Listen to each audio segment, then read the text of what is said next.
We know that cities are on the front line of climate change.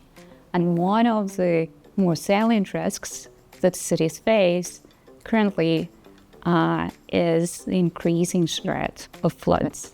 So this can be coming from rising sea levels for the cities that are located on the coasts, or from increased precipitation patterns and other weather-related volatility. And the way they will address it is by adapting, meaning that they have to invest in protective infrastructure. They could build things such as seawalls or drainage systems, or use a broad range of other solutions. So what we do in the paper is we actually create our own data. We'll look at the financial disclosures of about 430 cities in the US and extract the actual projects that they invest in.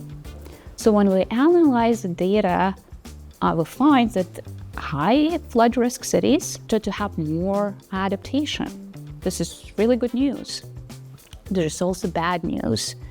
Among the cities that have high risk of flood, about 50% of them actually have below average adaptation levels, meaning that there's like a gap that those cities face.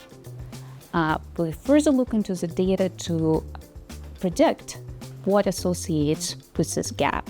We'll find that cities that are more fiscally constrained and cities that have shorter capital investment budgets tend to have more pronounced adaptation gaps.